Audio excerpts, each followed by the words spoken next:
Hemos venido hablando de un tema que a mi juicio tiene su importancia, fundamentalmente de carácter histórico, pero insistiendo en ciertas categorías como identidad, geopolítica, globalización, economía mundo, porque mi interés principal en estos programas es compartir la idea que nuestras particularidades, que son reales y que existen desde siempre como estados nacionales, como países, como culturas con sus diferencias, realmente están enmarcadas en un proceso, vamos a llamarlo, civilizatorio global en estas tierras.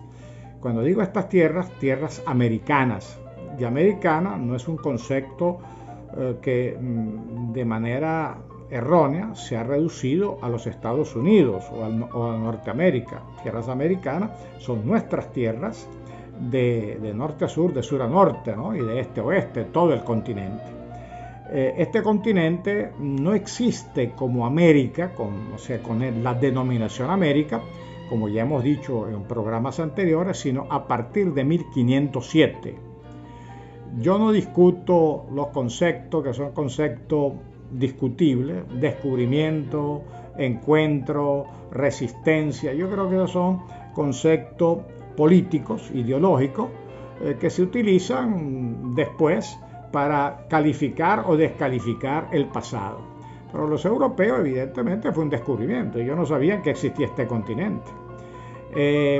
Para los que quieren conciliar el conflicto entre los conquistadores y los conquistados, habla de encuentro. Bueno, también hubo encuentro. Especialmente lo que Gregorio Marañón, un médico español importante, llamó el furor genésico de la conquista. Es decir, en el caso español y portugués, aquí venían hombres solos, hombres normalmente jóvenes, porque la época realmente determinaba que la vida activa era muy breve, ¿no? Entonces, bueno, entonces un grupo de hombres jóvenes en la aventura de la conquista, con toda la fuerza y el poder de sus armas, fueron grandes violadores. ¿Sí? No quiero entrar en las particularidades, si es violación o no, pero en términos generales realmente hubo una violación colectiva y se generaron cantidad impresionante de niños que realmente ya formaban parte de esa mezcla de sangre, ¿no? Y de genéticas. Bueno, ahí nace realmente lo que pudiéramos llamar la identidad antropológica posterior a 1452. La unidad antropológica que es la dominante en América Latina, que es el mestizaje.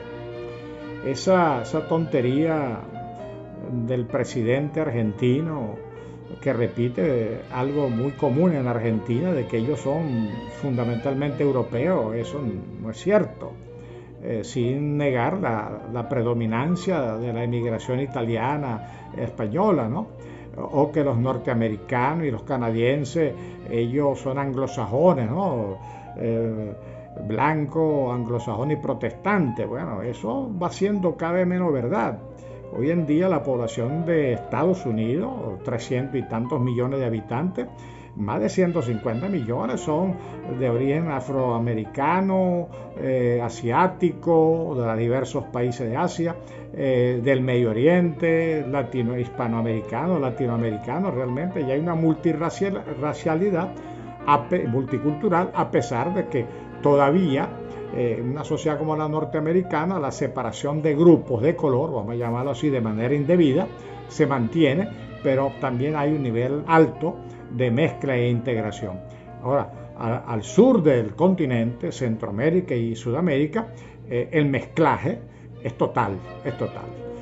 Brasil, Paraguay, Uruguay, Argentina, Chile, Perú, Bolivia, Venezuela, Centroamérica, México. Ahora, claro, si nos vamos a México, Guatemala y Bolivia, Perú, Ecuador, posiblemente, pues allí el tipo de mestizaje varía y todavía la presencia, vamos a llamarla indígena, tanto en términos físico, antropológico como culturales, más visible, más importante que en otras sociedades.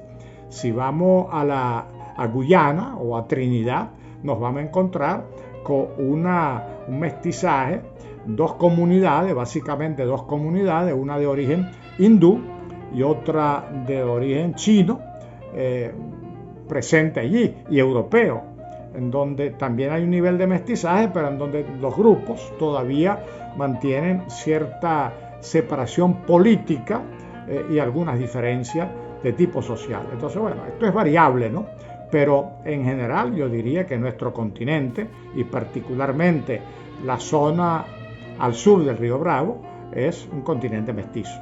Y eso no es peyorativo, al contrario, desde mi punto de vista es una riqueza en todo sentido, porque la historia humana es un mestizaje permanente.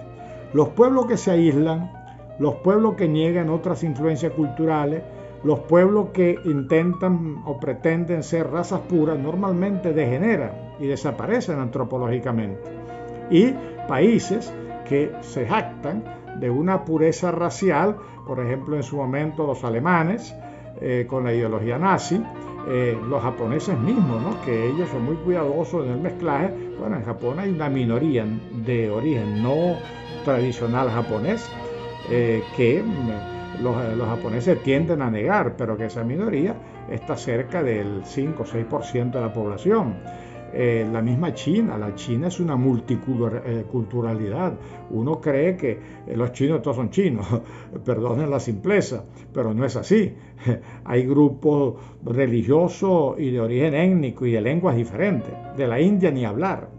Entonces, la riqueza del mestizaje es sumamente importante, y en el caso de América Latina y de América y de nosotros en Venezuela, es una seña de identidad importantísima. Nosotros somos un pueblo multicultural, pluricultural, en donde la cercanía antropológica y cultural entre los diversos grupos de origen diverso realmente ha sido bastante amable, para utilizar esa palabra, y lo menos traumática posible, lo que no significa que entre nosotros también, en nuestra sociedad, existan ciertos prejuicios raciales, lingüísticos, etc., ¿no? Entonces, dentro de ese gran mestizaje, entonces ya ese continente viejo, América es un continente viejo. El escudo guayanés entre Brasil y Venezuela se considera una de las partes de la tierra más antigua del mundo, de todo el planeta. Entonces, en ese viejo continente geológico, en este viejo continente antropológico, en donde la presencia humana tiene millones de años, no solamente miles, millones de años, bueno, en ese continente, a partir de nuestra incorporación al mundo conocido, en 1492, entonces empieza un proceso de mestizaje, como ya he dicho, y de ocupación territorial. Este es otro tema sumamente importante, porque muchos de manera sencilla creen que, bueno, de una vez se ocupó el territorio, ¿no? Se fue un proceso que duró siglos. El primer impacto de ocupación territorial por la llamada conquista y colonización en todo el continente en el siglo XVI, pero que se prolonga en el siglo XVII y en el siglo XVIII. Todavía después de la creación de nuestras repúblicas, a partir de 1810, 1830, todavía a partir de allí, en pleno periodo republicano, tanto en el siglo XIX y XX, todavía hoy, tenemos territorios no ocupados u ocupados de manera insuficiente. En el caso venezolano es evidente. Venezuela es un país que se desarrolló en torno a los valles centrales, en torno a Caracas, Maracay, Valencia, los valles andinos, y una zona en occidente, Maracaibo y el Zulia, una zona en oriente, Carúpano, etcétera, Barcelona, y una zona en Ciudad Bolívar, el río Orinoco, ¿no?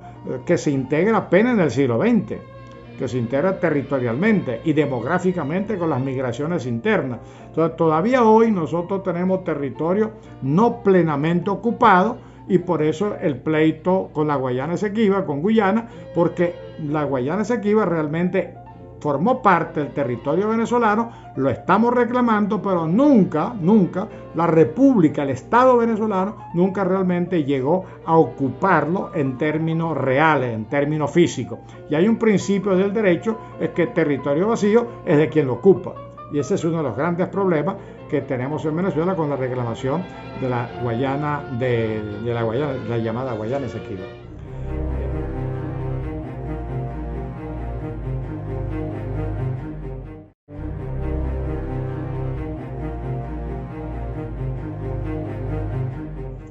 Hablábamos de la ocupación territorial del continente americano.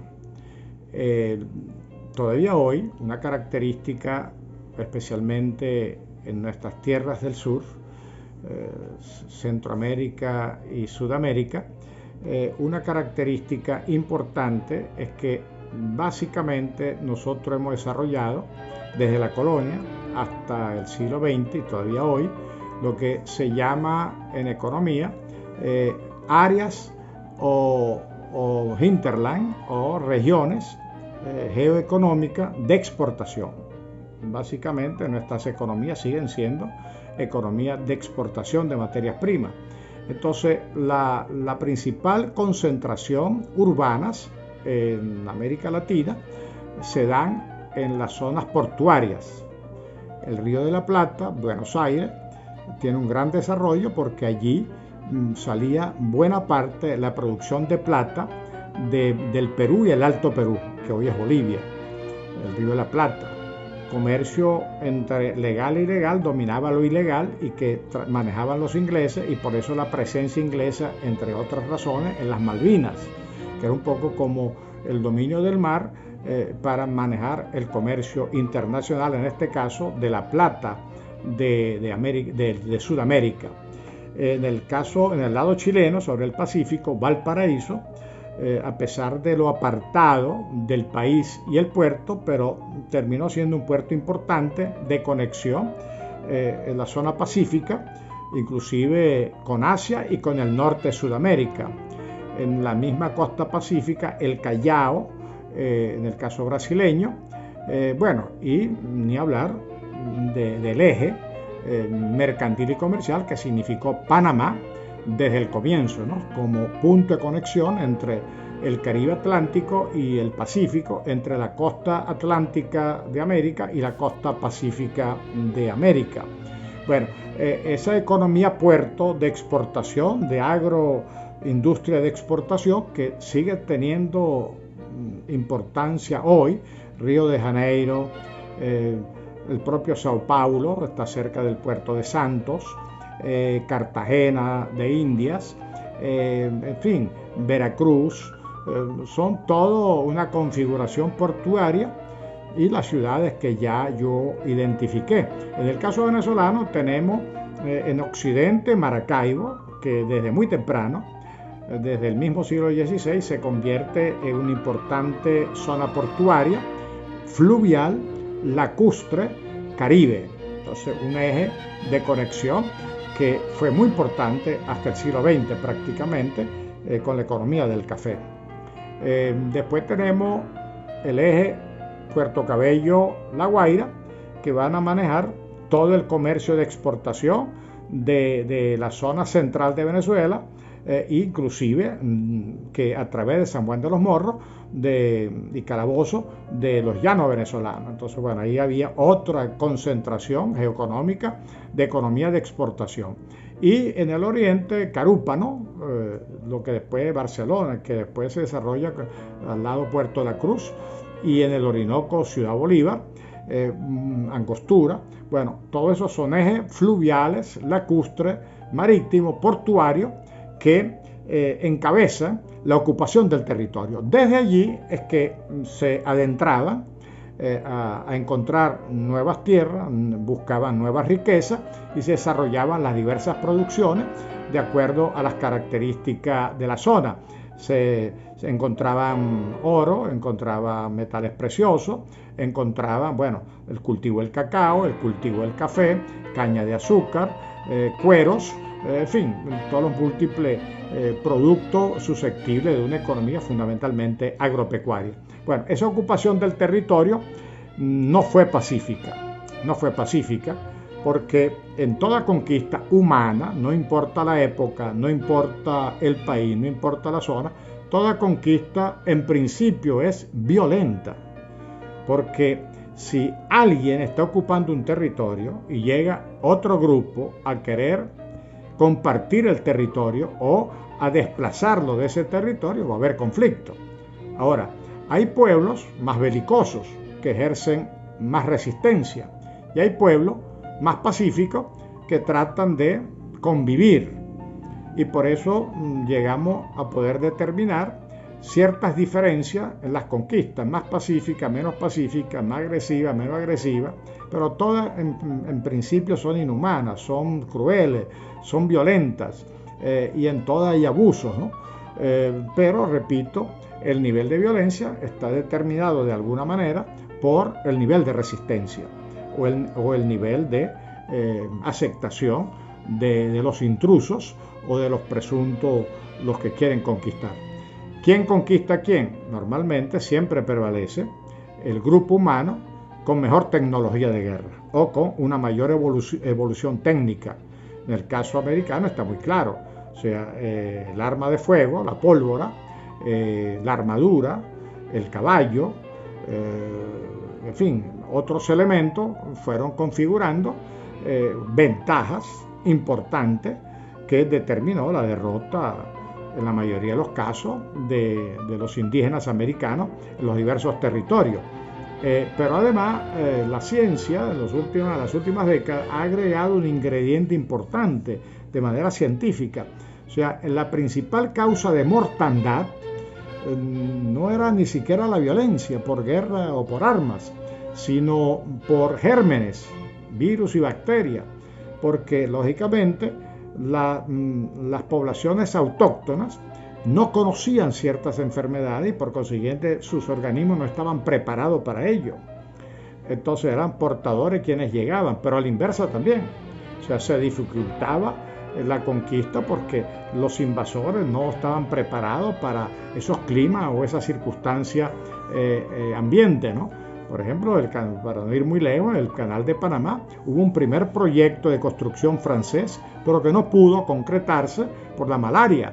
O sea, realmente el costo en muertos era muy alto para el proyecto de ingeniería. Hasta que no se descubre el control de esas enfermedades tropicales, no se pudo realmente acometer con el mínimo costo humano el Canal de Panamá. Y estaba hablando ya comenzando el siglo XX, 1903. Entonces, como usted ve, la ocupación territorial prácticamente agota los 3 primeros siglos de la colonia en América, ¿no? Que fueron los conflictos con los indígenas, el problema de la esclavitud, la domesticación de las tierras, el desarrollo de la agricultura, la aclimatación de animales. Bueno, esa historia normalmente no se cuenta. Y al final esa es la principal diferencia entre la llamada colonización al sur y la colonización al norte, porque mientras que la colonización al sur fue por conquista militar y posteriormente comercial, económica, mercantil, en el norte se dan, a partir del siglo XVII, se dan circunstancias de persecución religiosa en Europa y de posibilidad o apertura de poder viajar a territorio del norte de América, o sea, del norte del continente, y entonces allí se habla de una emigración o colonización por trasplante. Es decir, viaja la familia completa, viaja con sus plantas y animales domésticos, viaja con sus tradiciones agrícolas y de cría, y viaja con sus tradiciones religiosas y ciudadanas.